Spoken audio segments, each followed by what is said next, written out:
وعسى أن تحبوا شيئا وهو شر لكم والله يعلم وأنتم لا تعلمون. وقال النبي صلى الله عليه وسلم: الجنة تحت ظلال السيوف. صدق الله المولانا العظيم. যারা কর্মী ওলামা পরিষদের উদ্যোগে আয়োজিত আজকের এই গণসমাবেশের সম্মানিত সভাপতি, তৌহিদি জনতা, পৃথিবীর উত্তরের নরওয়ে থেকে দক্ষিণের অ্যান্টার্কটিকা পর্যন্ত, পূর্বের জাপান থেকে পশ্চিমের চিলি পর্যন্ত আমরা যে 200 কোটি মুসলমান রয়েছি, আমরা সম্প্রীতির ক্ষেত্রে, ভালোবাসার ক্ষেত্রে এক দেহের মতো। রাসূল কারীম সাল্লাল্লাহু আলাইহি ওয়াসাল্লাম ইরশাদ করেছেন, মাসালুল মুমিনিনা ফি তাওয়াদ্দিহিম ওয়া তাওয়াহুমিহিম ওয়া তাআতুফিহিম মাসালুল জাসাদ ইযা ইশতাকা মিনহু উযবুন তাদাআ লাহু সাইরুল জাসাদি বিস-সাহরি ওয়াল হুম্মা।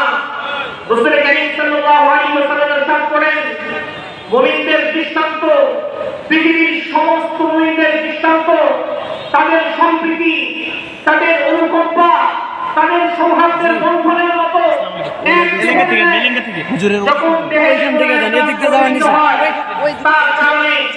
সমস্ত অঙ্গ তার সাথে সংহতি প্রকাশ করে। সম্মানিত হাজিরিন, রাসূল কারীম সাল্লাল্লাহু আলাইহি ওয়াসাল্লাম পুরা পৃথিবীর সমস্ত মুমিনদের বন্ধনকে হাদিসের মধ্যে স্পষ্ট করে দিয়েছেন। দেখেন, হাঁটতে গেলে ব্যথা পেয়েছি পায়ের আঙ্গুলে, কিন্তু ডাক্তারের কাছে গেলে ডাক্তার কপালে হাত দেয়। ব্যথা পেয়েছি পায়ের আঙ্গুলে, কপাল গরম হয়ে গেছে, সারা শরীর ব্যথা হয়ে গেছে। ঠিক তেমনি ভাবে আমরা নেতানিয়াহুকে স্মরণ করিয়ে দিতে চাই, মোদিকে স্মরণ করিয়ে দিতে চাই যে তোমরা শুধু গাজার মুসলমানদেরকে আঘাত করোনি। মোদিকে বলবো, তুমি শুধু ভারতের মুসলমানদের মাদ্রাসার মসজিদ বন্ধ করোনি, বরং পুরা পৃথিবীর 200 কোটি মুসলমানের হৃদয় রক্তক্ষরণ করিয়েছ। শুনে রাখো, শুনে রাখো, তুমি নেতানিয়াহু গাজায় আক্রমণের পরেও আজ দীর্ঘ 2 বছর পর, প্রায় 51,000 মানুষকে শহীদ করার পর, প্রায় 1.5 লক্ষ মানুষকে আহত করার পরেও গাজায় মানুষ খুঁজে পাওয়া যাচ্ছে।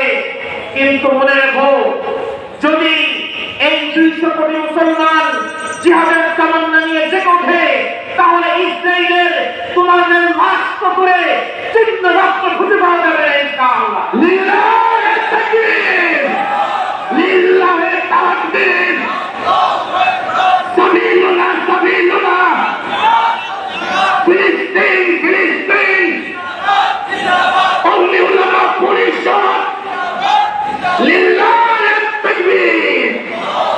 প্রিয় তৌহিদি জনতা, আমরা আজকের উলামা পরিষদের এই কোন সমাবেশ থেকে ঘোষণা করছি, মোদি তুমি তো মসজিদ মাদ্রাসা বন্ধ করেছ, কিন্তু ভারতে মুসলমানরা রয়েছে। বাংলাদেশের শুধু মুসলমানরা যদি জেগে ওঠে, আমরা বর্ডারের কোন বাধা মানব না। আমরা বাংলার মুসলমানরা জেগে উঠলে মোদি এবং মোদির কোন ভক্তকে ভারতের মাটিতে থাকতে দেওয়া হবে না। সম্মানিত হাজিরিন, সর্বশেষ কথা, বাংলাদেশের নারী কমিশন কোরআন বিরোধী প্রস্তাবনা পেশ করেছে।